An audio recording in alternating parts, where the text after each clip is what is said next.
Hey guys, Chuke here with Chuke's Outdoor Adventures. Doing a follow-up video to the video I did titled 10 millimeters, the new 44. Guys killing grizzlies in Alaska with their Glock 20s. There's been some confusion, a lot of discussion, which I like the discussion, but there's been confusion about the title of that video. I compare the 44 Magnum and the 10 millimeter for bear protection, not in power. Of course, the 44 Magnum is way bigger, but I have chosen to carry a Glock 20, and I'll talk about for reasons. On some hunts, I carry the Glock 20 now instead of a large revolver, and I'll talk about that. But anyways, I finally got a new Glock 20. I had horrible problems with the original Glock 20, and it was very confusing for me because everybody commented that they have the octagonal barrels and that the lead gets messed up in it, and that caused all the failures. It was a used Glock 20. I should have never bought a used one. But the more I read, what I thought is that the hard cast lead wasn't supposed to foul your barrel up, and it was made to shoot in those kind of Glock barrels. But I guess it does put some fouling in it, and if you don't clean it really good right after, that creates some of the problems. So I'm going to go with a stock barrel, and I'm not going to mess with even the hard cast leads. I'm fine with just hollow points and extreme penetrators.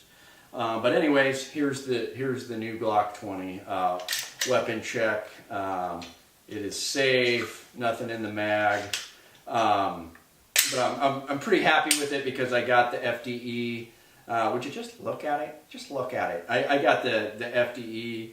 I was going to get the top Cerakoted, but I kind of like the bitone now.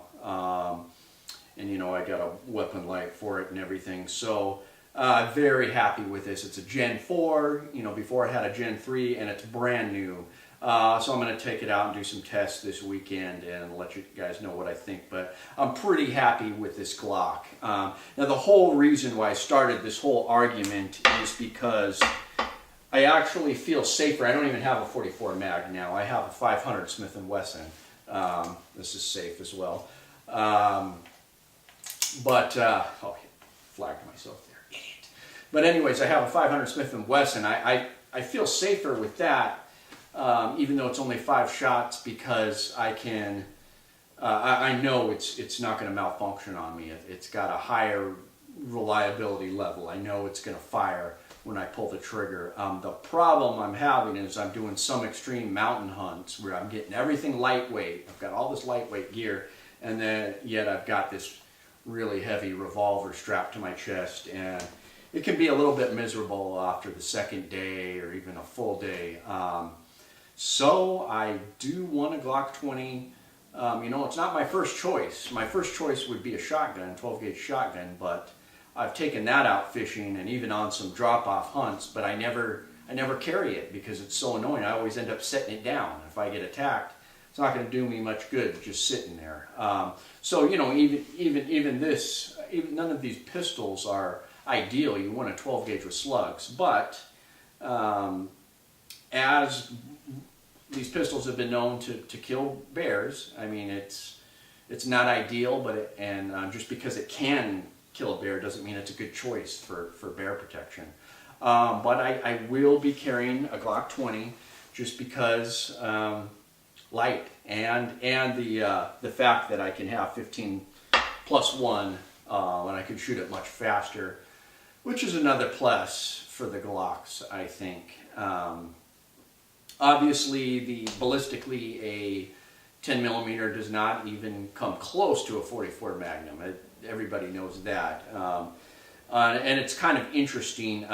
Some people have made the argument, well, let's say this round of 44 Magnum's got 1,000 foot-pounds of muzzle energy, while the 10 millimeter this round has 650 foot-pounds of muzzle energy. So two rounds of the 10 millimeter, that would be 1,300 pounds of foot energy. You've already, just 2 of those rounds, you've gone above the 44 Magnum. People say, no, stop there. It doesn't work that way. You can't just double the foot-pounds of energy. And I get that, but on the other hand, it's just kind of basic common sense in physics. You fire a 44 Magnum in gel or flesh, and say it makes a hole like that. a 10 millimeter is going to be a smaller hole and less damage, maybe, you know, just total guess, maybe like that.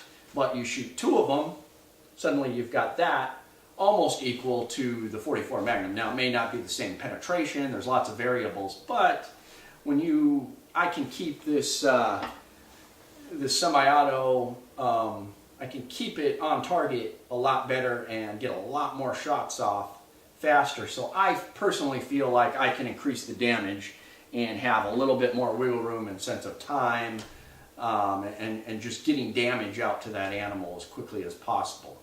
You know, but like I said, I do feel more comfortable with a big revolver. I think the big heavy thump of something like that, a giant round, is going to put down especially a charging grizzly.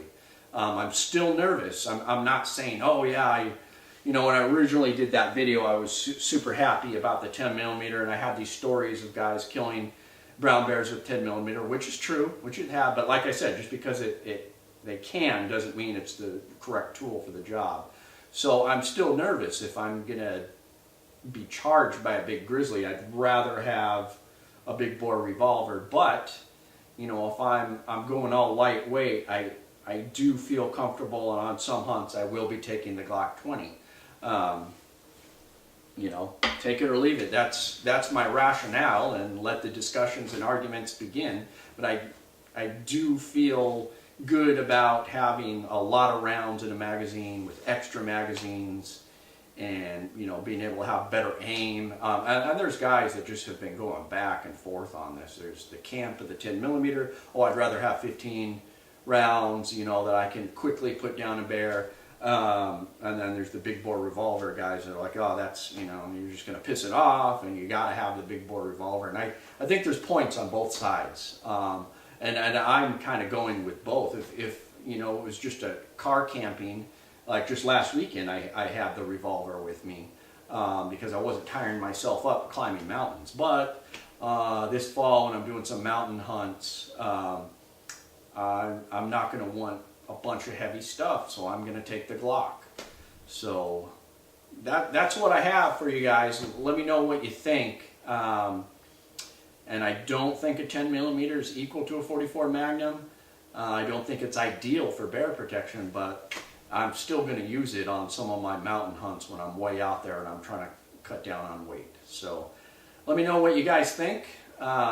Please comment, like, and subscribe. And it's Chuke, your friend in the field.